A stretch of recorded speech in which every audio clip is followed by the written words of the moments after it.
You hear me? Now we We can. got you now, Hollywood. Okay, now we're good. Go ahead, HD man. Welcome to the show, and gotta love this freaking radio equipment. Go ahead, buddy. Hey, thanks for having me on, guys. Yeah, my channel is HD Vibe, and you can find me on YouTube and also on Instagram at HD Vibe _. It's a little different, but if you search that, you should be able to find me in both places. Thanks for having me. No problem, man. No problem. We got the radio working. Holy cow. There's going to be some editing after this one, I can tell you that. But anyway, we're going to be talking about some cold weather riding today, and HD Vibe is joining the panel today. That way he can talk about his new sponsor. Congratulations on that one. Thank you. And they happen to be in this type of field about keeping warm in the wintertime. So tell us what's up.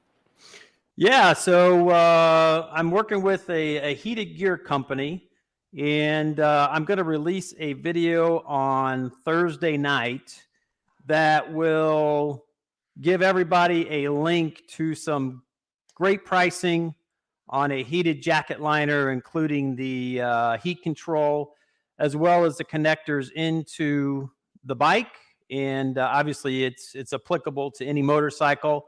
It is, I would say, a very premium product at a very value price. And I'm not going to tell you the name of the company just yet, so that I hope everybody goes over, subscribes to my channel, hit that notification bell, and you'll find out Thursday night. How about that? Rock on, man. Yeah, it's a big one. Thursday night is the day before Thanksgiving. That's a huge day for a lot of creators to put out some good content. What is your channel about? I know we discussed it a little bit about that on the Neutral Zone, but we're going to do it here on mine. Okay, awesome.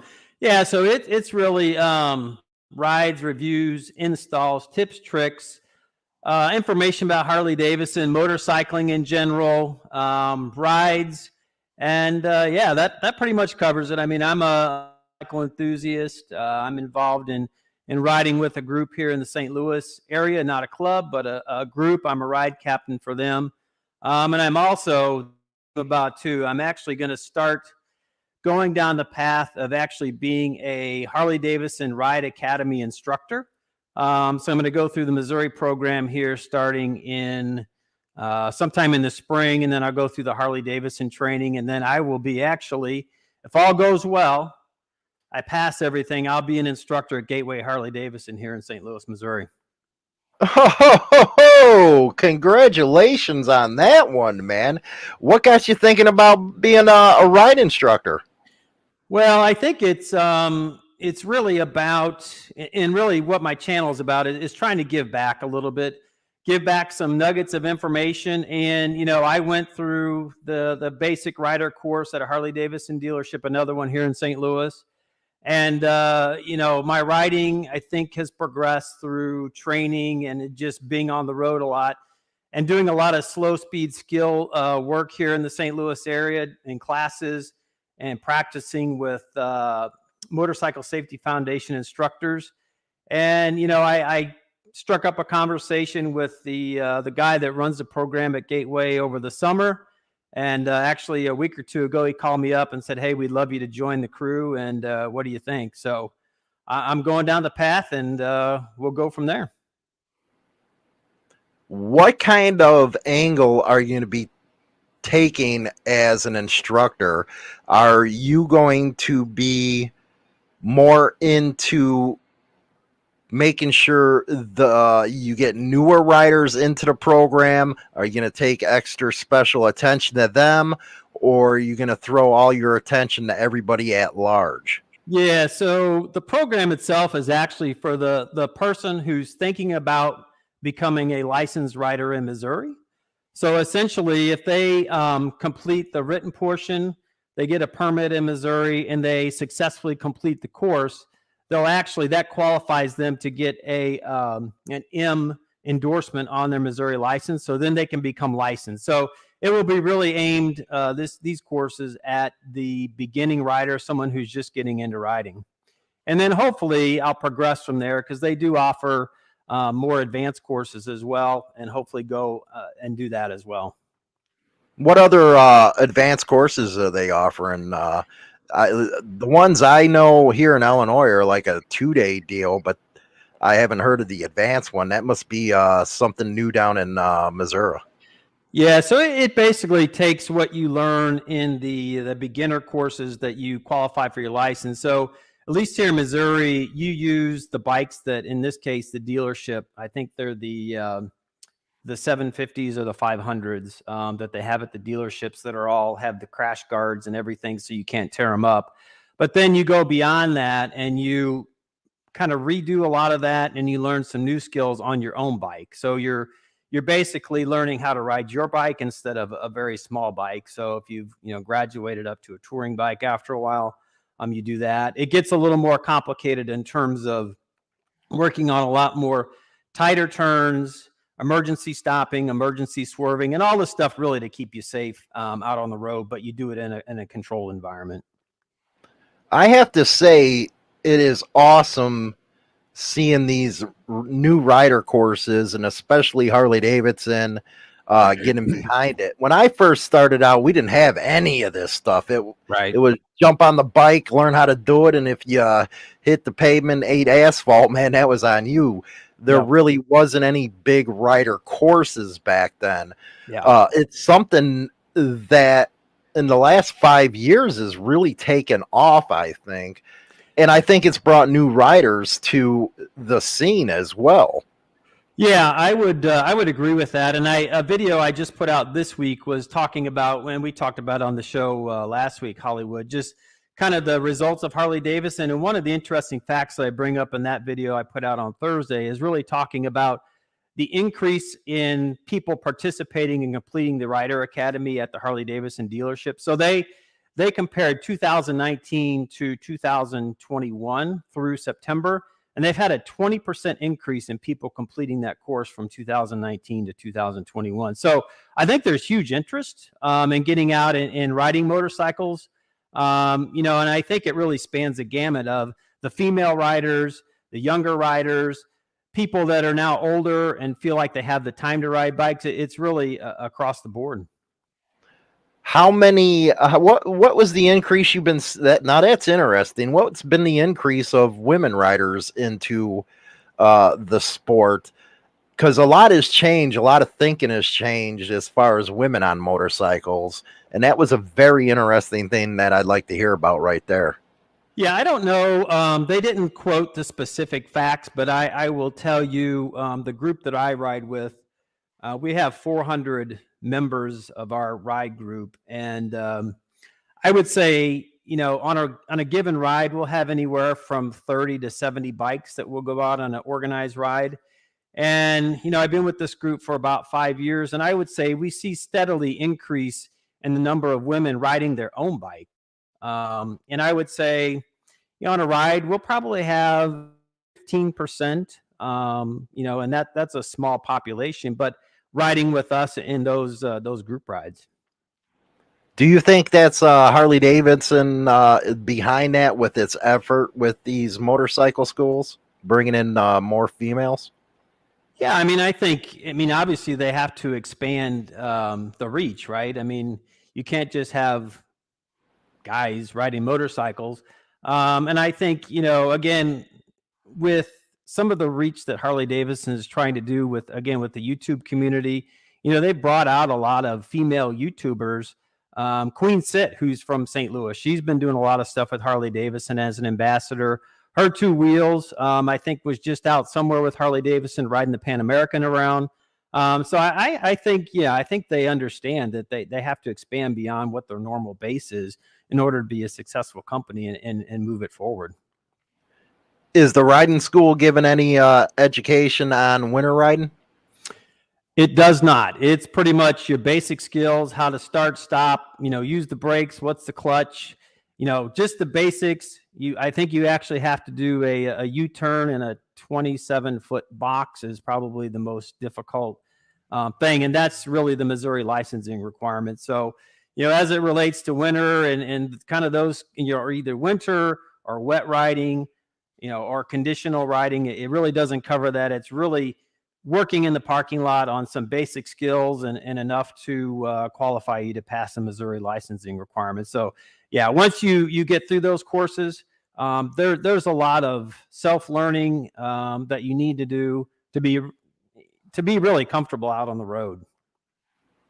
Do you think Missouri has a lot more in regards to motorcycle safety requirements than some of the other states? They are actually a holdout on motorcycle helmets, the right to choose, and now they kind of lessened that down, but it seems like Missouri has a lot of stringent type of things you got to pass for your M license.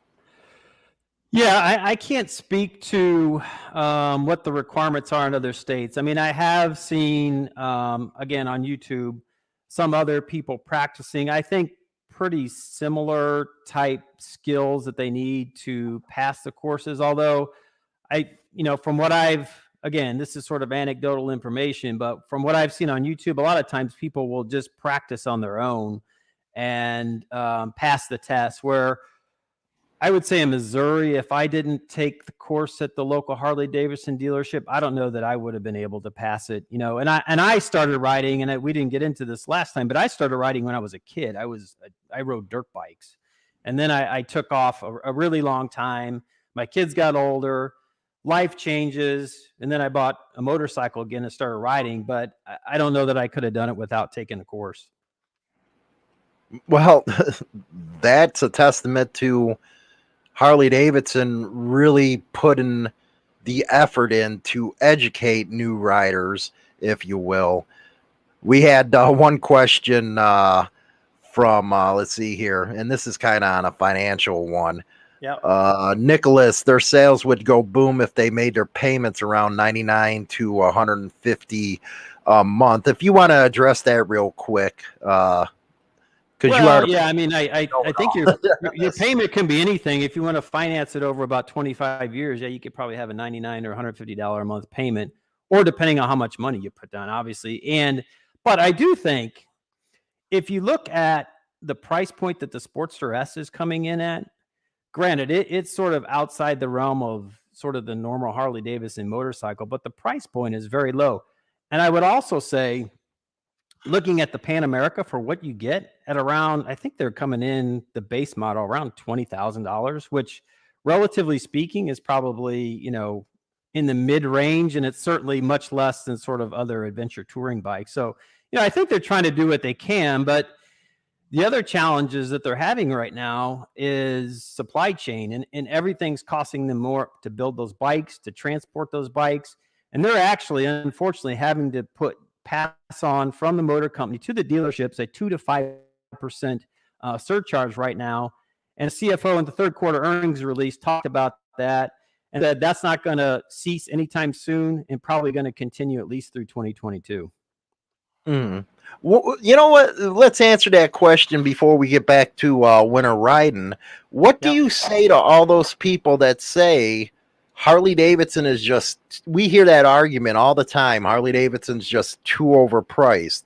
Is it too overpriced, or is it at the point where that's coming from people that can actually qualify for the financing, where they think they can go for this brand new bike, but you can't qualify for the financing, so you might want to, go for at the used route where you pay it in cash? It's really not Harley's fault, but right. Well, I think along those lines, what Harley did, and they haven't spoken much about it, although I did see a YouTube video recently shot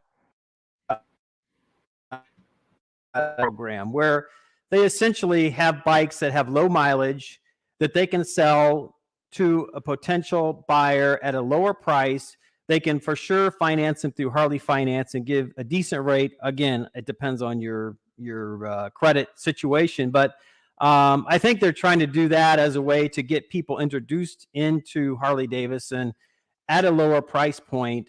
so that maybe one day, you know, they've worked and paid down that certified pre-owned bike, and then they can go and maybe trade it in for a new model.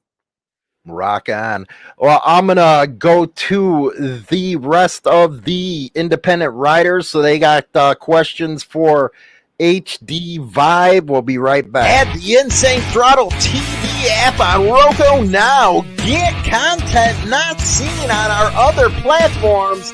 No censorship, no PC. Only biker fun and entertainment.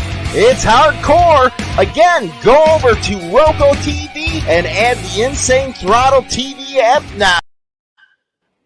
Okay, what we're going to do is we're going to go around the round table and get your questions for HD Vibe in. And then a little later on, we'll get to the winter riding stuff. I know I'm kind of salty because I'm a northern biker and I can't ride all year round like you guys can down south. But let's get some questions for our guests, guys. You're up first, Gray Star. You got to unmute your mic. We're having all kinds of audio. Did it again. It bit me again. Listening to you talk, you sound like a salesman from HD. Are you? No. Far from it. No, I am, you know, I think my interest is, again, I'm a CPA. Facts, figures, and numbers are sort of my thing. I'm certainly not a salesperson for them, but, you know, as a rider of Harley Davidson motorcycles, I mean, I want the company to be around and I want dealerships to be around so that they can provide me, you know, the services I need on these motorcycles. And so, you know, I'm not saying I'm promoting Harley Davidson by any means, but I try to get information and for the most part, the facts out there so that people can, you know, make decisions. And like I said, my channel is all about sharing some nuggets of information. And if somebody can take and do something with that information and make a decision or decide on a part for a bike or the type of bike they want to ride, that's what I'm all about. Right on. Rock on. Bedlam. Unmute, man.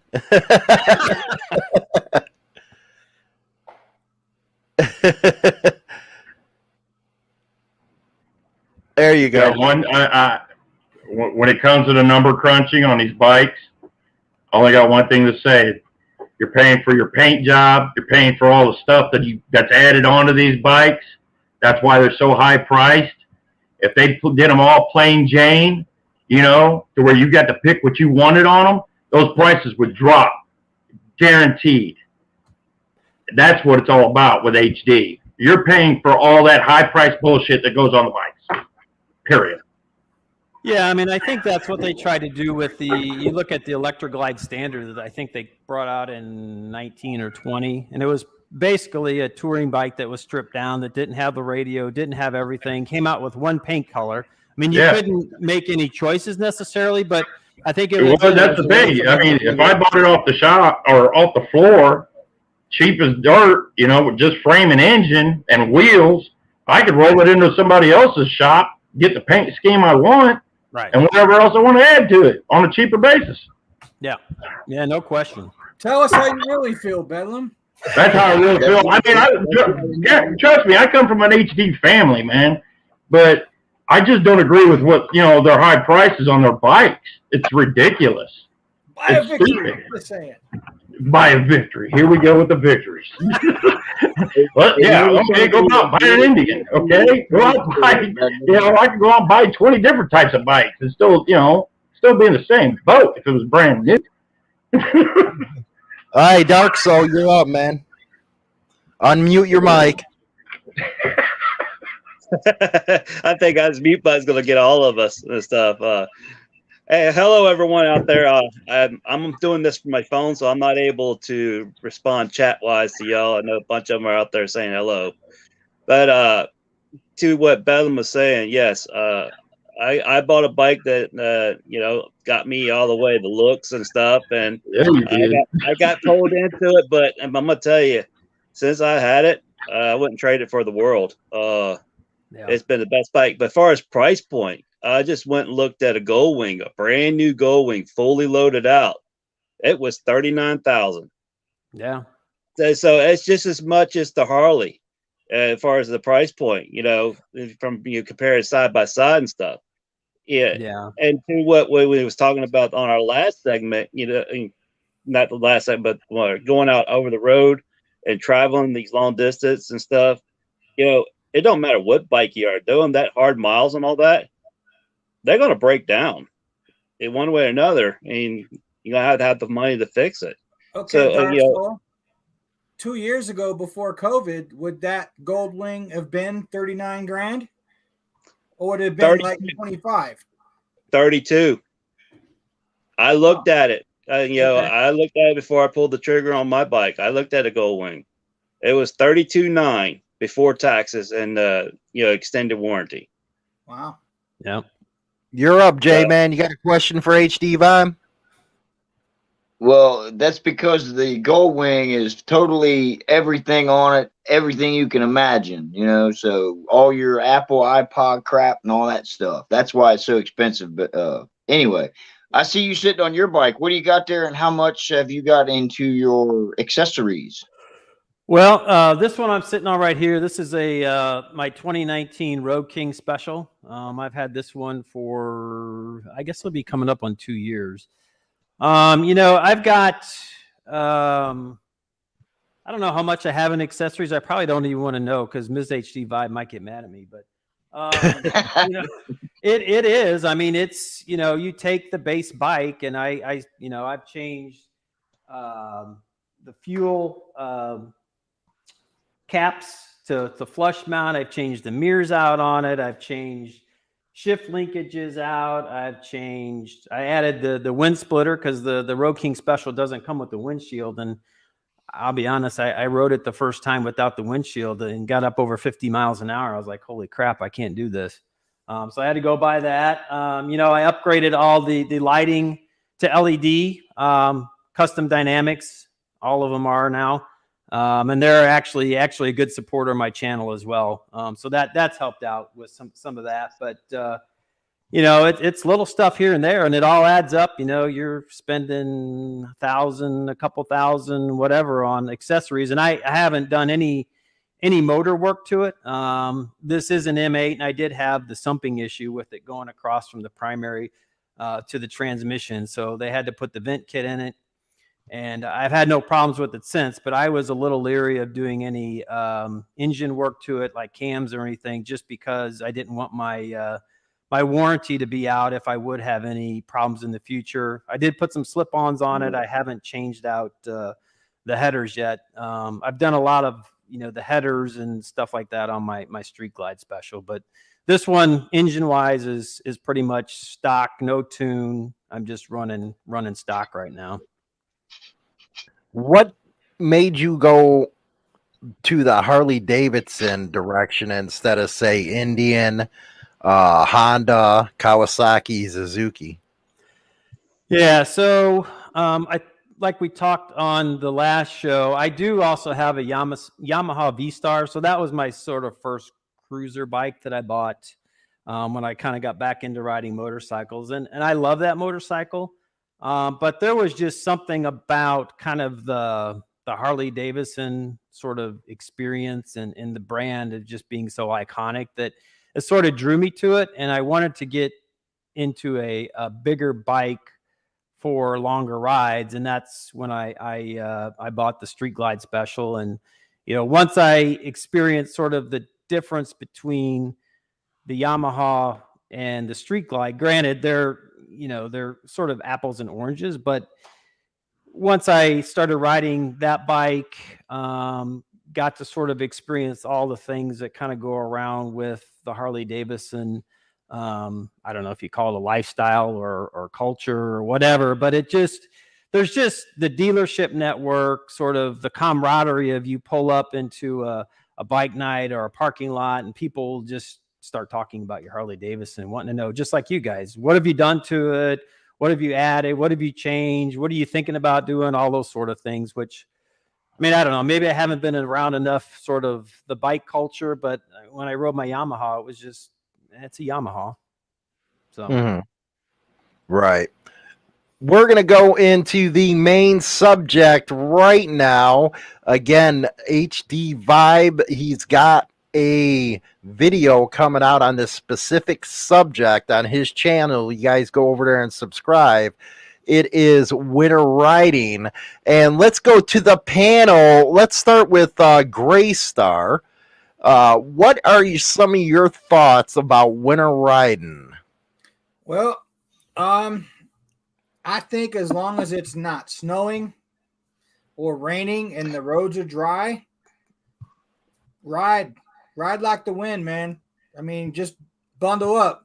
Like I said in my premiere, so to speak, today, layer up, man.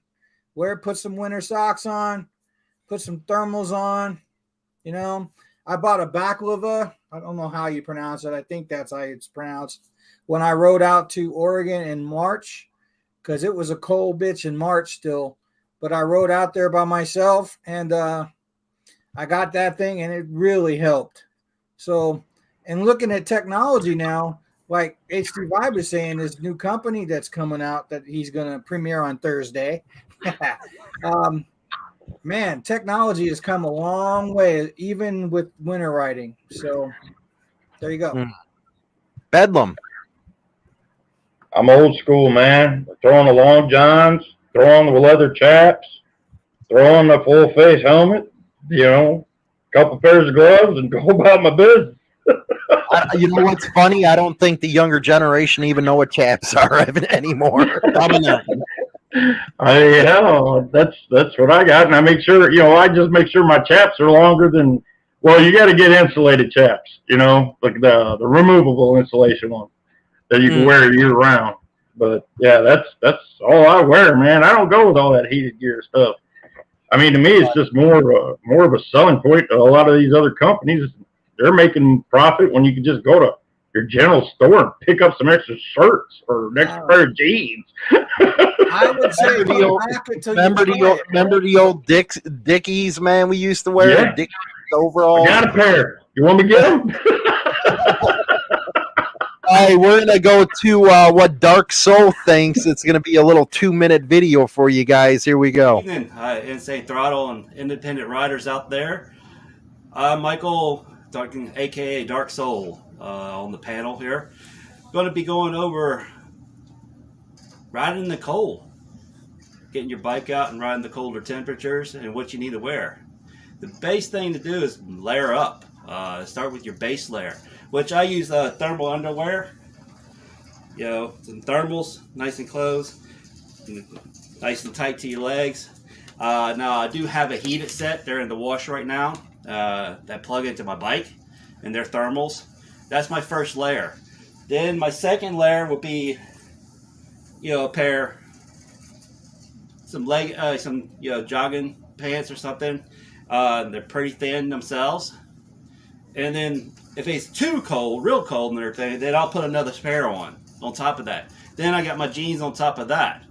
So just for my pants legs long, when I'm riding my bike, majority of the wind that's cutting around my bike is right here at my knees. Right at my knees is where I get cold the most. My upper part, I layer up with a thermal shirt, along with a t-shirt on top of that. Then I'll have one of my hunting shirts, when I'm go hunting. This is by Realtree. And then after that, my hoodie goes on.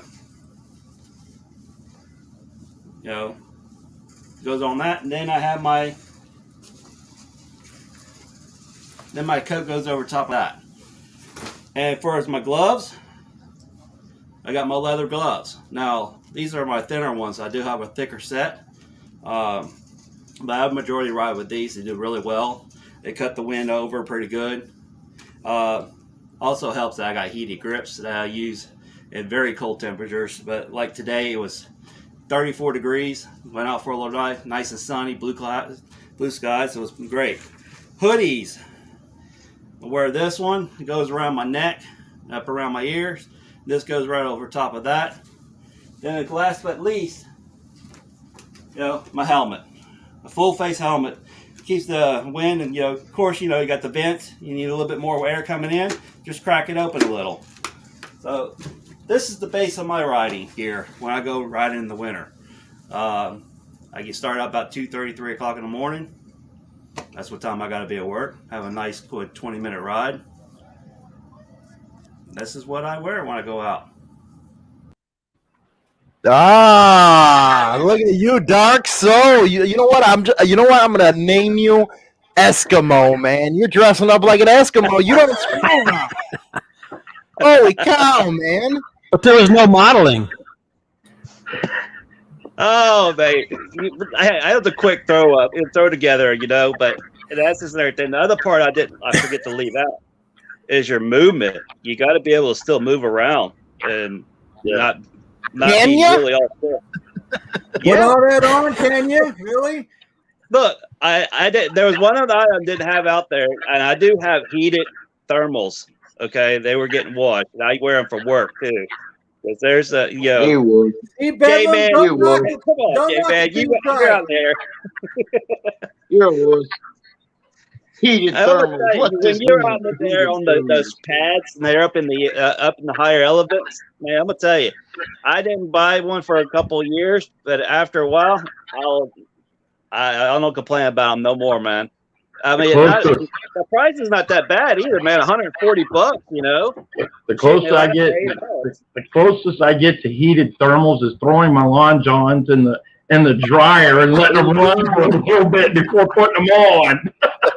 Hey, I did that before, man. I'm gonna tell you, I did that before. But Right. and that's the third thing. I did a video on TikTok, and man, that video went freaking viral. And it gets me. Here it is, 23, 26, 23 degree weather and stuff. I'm out here riding. These guys are like, oh, you doing damage to your Harley. It needs to be put in the garage and stuff. No. I'm like, really? No. There's one guy that actually says my bike don't ever see the elements. So I basically said on a nice, perfect sunny day, you'll go out for a little bit and then you spend the next 2 to 3 hours polishing and basically wasting your money. Get a bike and freaking ride it, man. What do we call those, Dark Soul? We call those fair weather riders. Yeah, fair weather. No, I do have a brother who does, but I understand. His bike is a show bike. And he spent close to $10,000 on a paint job. That I can understand. And he's got another bike he does everyday riding. So that's different right there, man. If you got a showpiece bike, I can understand putting a ton of money into it and everything, and you're actually winning awards, and you don't want it in the elements, But if you got an everyday rider, ride it. Yeah, ride it every day. J-Man, you're up. Okay, first off, for any girl that is watching this is not a winter riding glove. Okay? Is that a condom for you? Yeah, it's not mine. It's my wife. Okay? Sure, Sure it is, Pinky.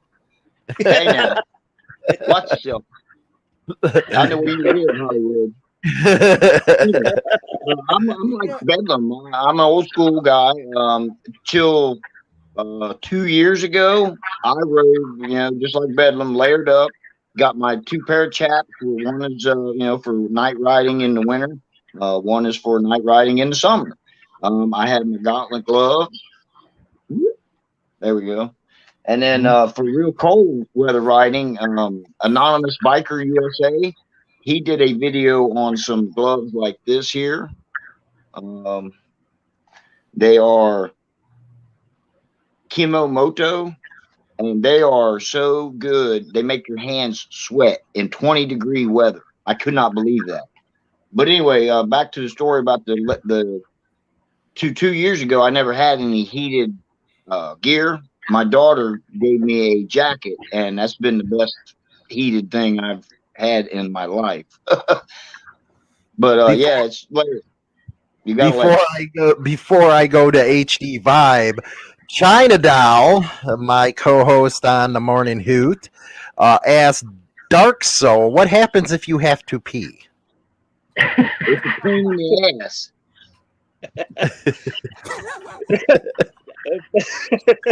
Depends. That's the beauty of being a truck driver. You know when to hold it for a good long time.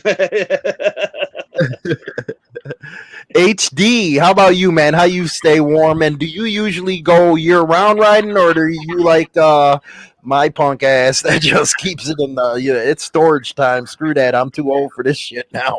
No, I'm year round. I'm not a fair weather rider, even though I'm here in St. Louis, and it does get cold. I mean, I've ridden into temperatures down into the teens on long rides, and that was without heated gear. And like the guys were saying, I mean, it's layer up. I mean, I have some wool sort of base layer stuff. I'll put jeans over that, and then chaps on top of that. Some wool thick socks and good riding boots. On the top, again, I have sort of a soft wool base layer that I wear. Usually a long sleeve shirt, then a t-shirt over that, then maybe another shirt, and then my leather jacket over top of that. And then, a full face helmet in the winter for sure. And then, something to get up over the back of your neck. I think one of the guys mentioned it too. Yeah. It's just, I use one of those SA deals just to keep the wind off. And then glove wise, I sometimes, one of the things I'll do sometimes is if you wear those rubber sort of surgical gloves underneath your winter gloves, that'll keep the heat in your hands without really having to have the heated kind of gloves. And I don't have heated grips on either one of my bikes, so I don't have that option. But I mean, I think the other thing, if you do have a bike that has crash guards in the front, especially a Harley, you can get some pretty cheap, inexpensive soft lowers to keep that wind from coming up on your legs if you don't have lowers on your bike already.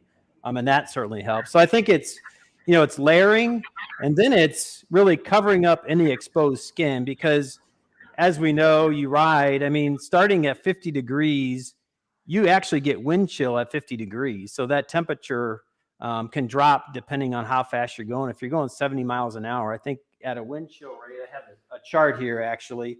At 50 miles an hour at 75, it feels like it's 38. And it goes down, you go to 40, you're at 24.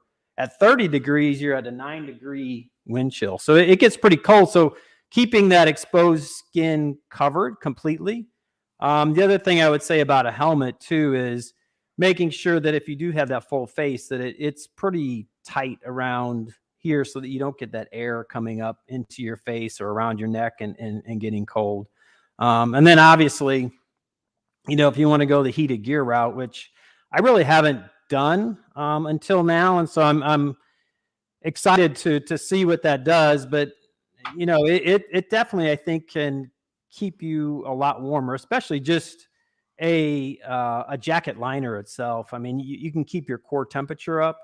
And I think that's what we have to be cognizant of as you're riding in these cold temperatures. You can get hypothermia pretty quick. I mean, if your core temperature gets to 95 degrees, you're technically in hypothermia, and you can start getting dizzy, nauseous, not know what's going on, and can be a real problem when you're out on the road. But, even before you talk about layering and covering up sort of the exposed skin, I mean, I think the other things you do need to think about is, where's your bike stored, and getting that bike up to temperature before you head out, checking weather reports in terms of, are you going to actually get some precipitation that could be freezing out on the road when you're out there, and trying to avoid even going out if that's the case, especially if it's just a ride for, mental health, if you will, to get out and ride. And if you're going to hit some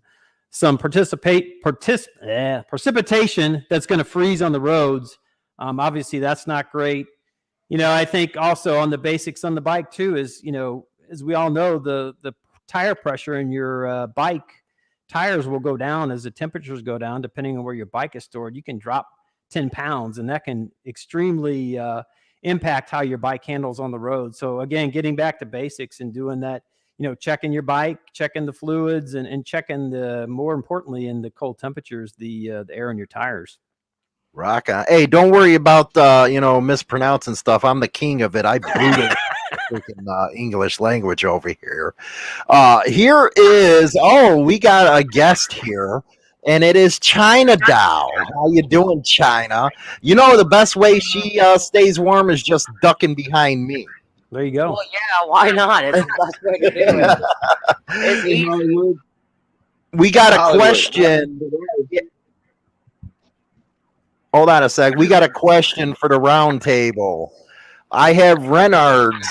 See, I probably I was gonna say Raynaud's, but disease and carpal tunnel in both hands. I need heated gloves now. Any recommendations for heated gloves or grips? Who wants to take this one? Check my video on Thursday. Check the video on Thursday. Really, you know what, guys? We've had Professor on the last 2 weeks. Last week we had him on the neutral zone, and now we have him on the Independent Ryderz. I really like him, and we might be playing around, but he's really knowledgeable. You guys got to get over there and check out his channel. Gray Star, how do you pee when you have all those layers on like Dark Soul? You better be patient, and hopefully you got some time. Hey, Bedlam, can you see the age difference now from me, J-Man, you?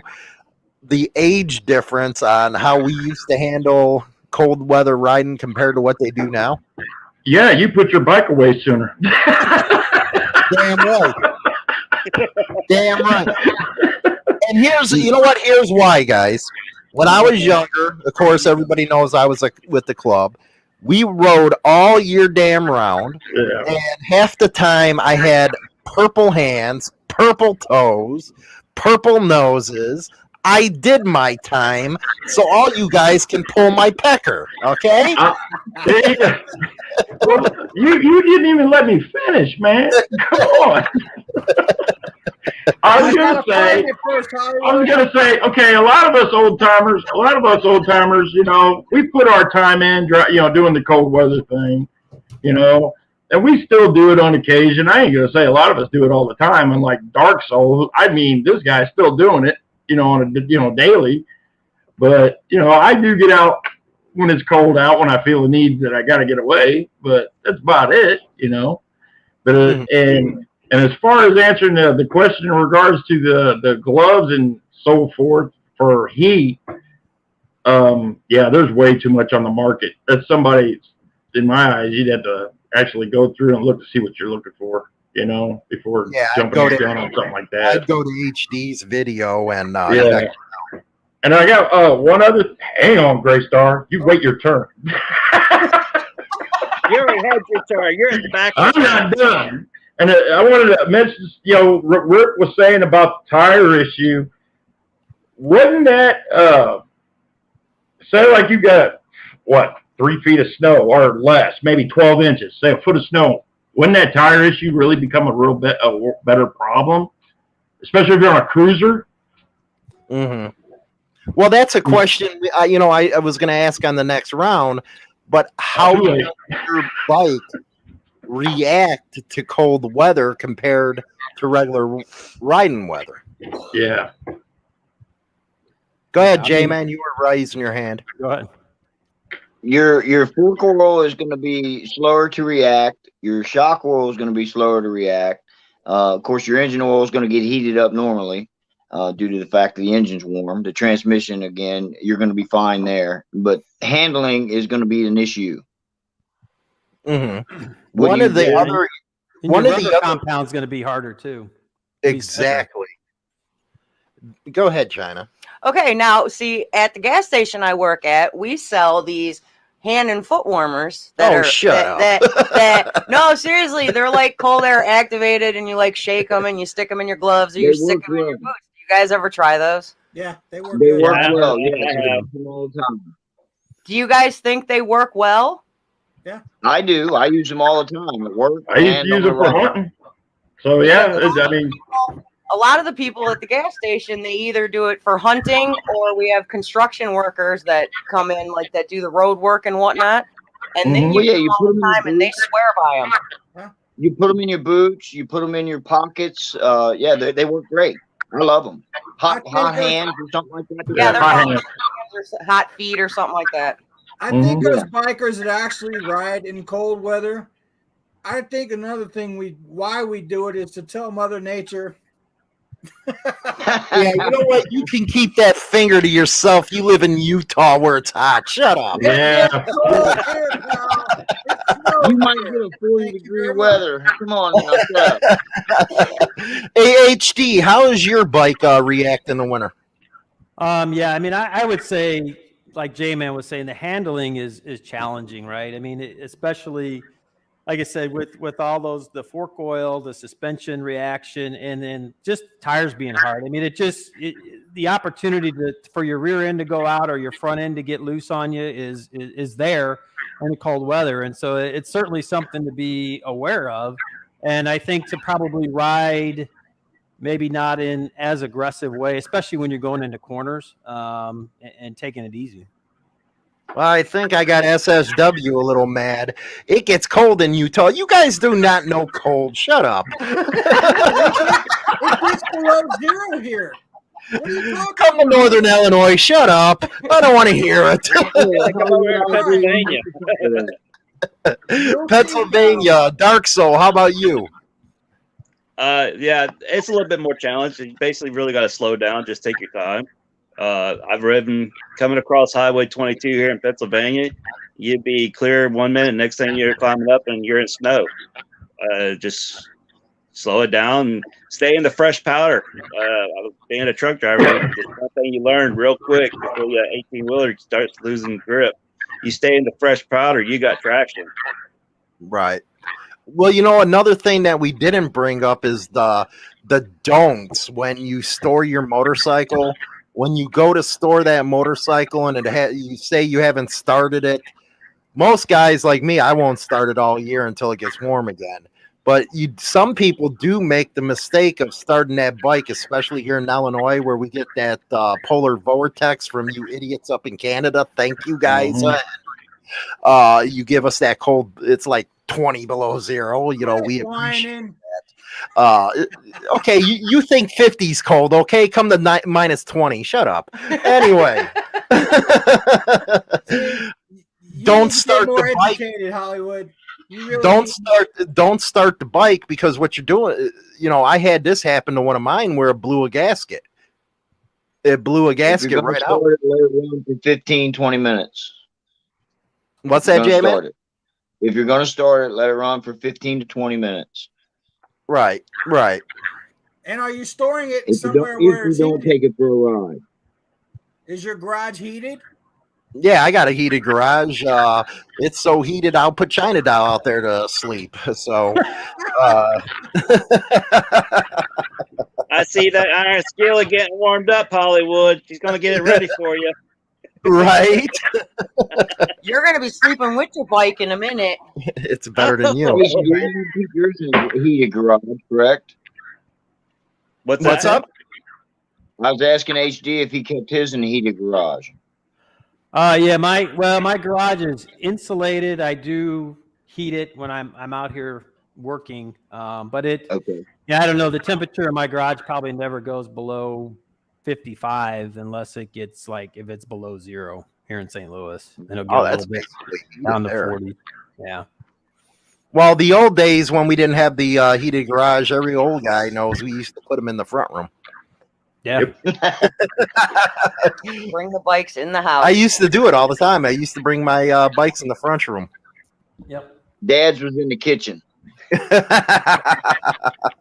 Man, have we come a long way, I'm telling you. You know, I'm probably going to have everybody from Utah emailing me with, pitchforks and torches right about now. Yeah, it's on.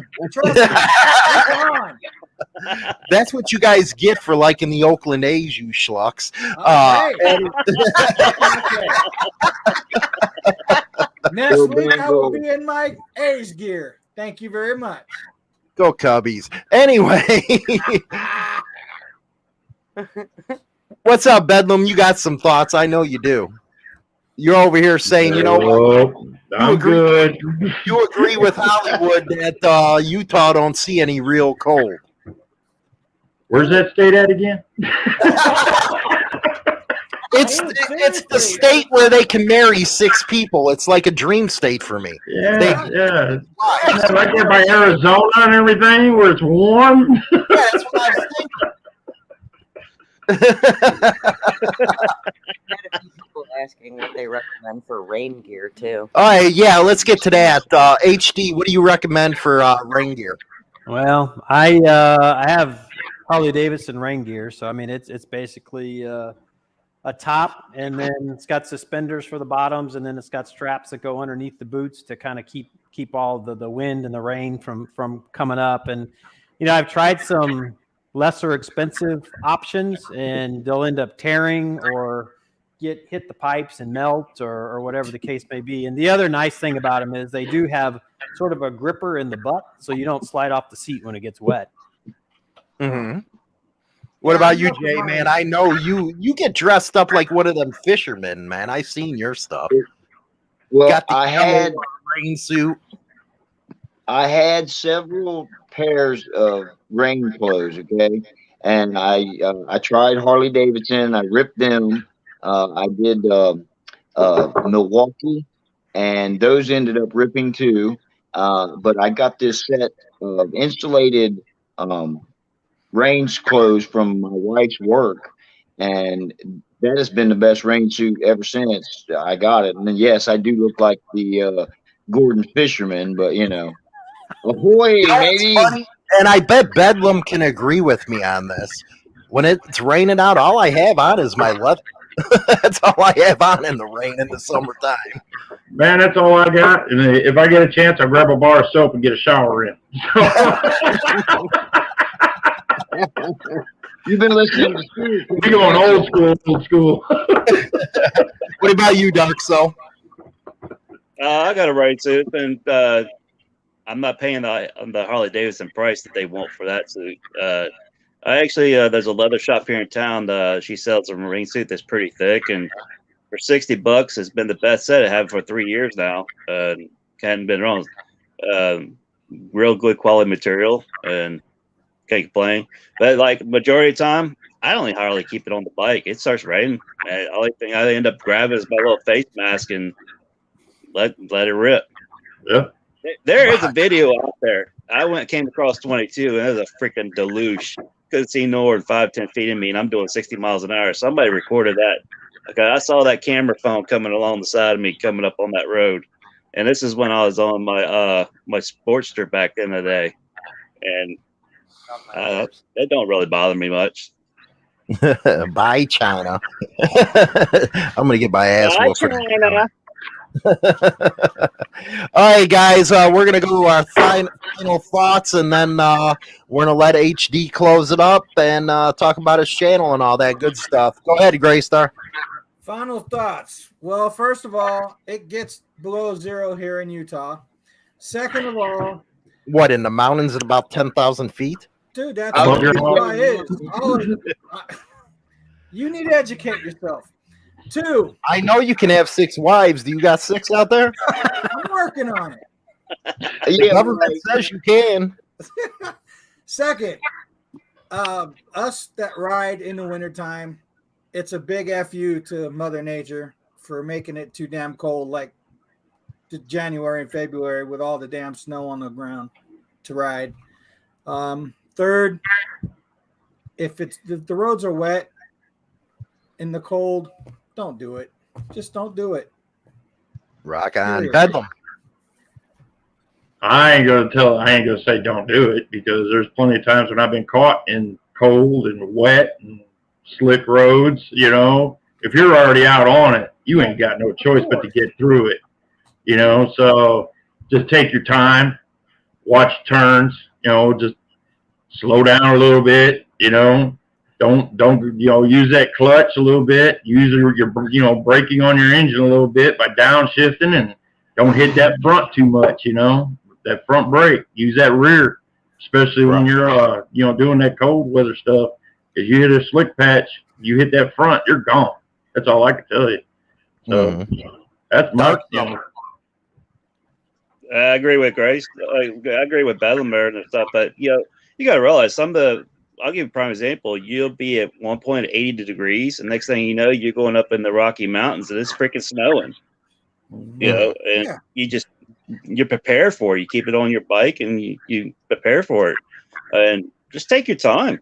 That's what I do. I mean, no rush, slow down, and like you just use your engine. The majority, just don't tap those brakes, and stay in the fresh powder part of it.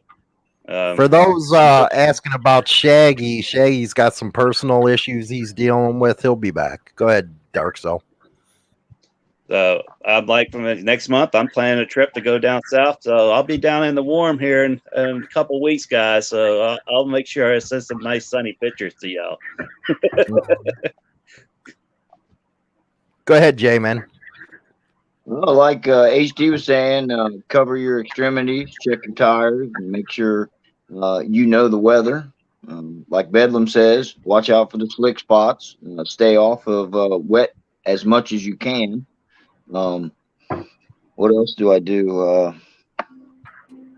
Like he said, lay off the front brake. You don't want to use it too much. Learn how to use the back brake more, and that way you'll be safe and just know what you're getting into.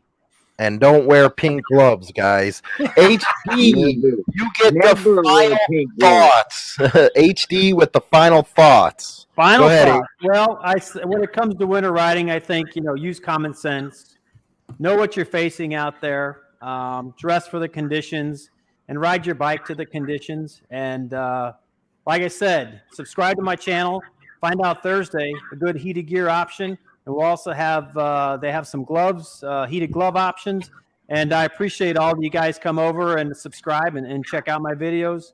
Lots of stuff, and I think a lot of nuggets that came out of this conversation tonight. And that's what I try to do through my channel is share a little information, and hopefully somebody will take something away and learn something. And I give all this information for free, so take it for what it's worth. Thanks a lot, guys. Awesome. We're out of here. We'll see you next week. Add the Insane Throttle TV app on Roku now. Get content not seen on our other platforms. No censorship, no PC. Only biker fun and entertainment. It's hardcore. Again, go over to Roku TV and add the Insane Throttle TV app now.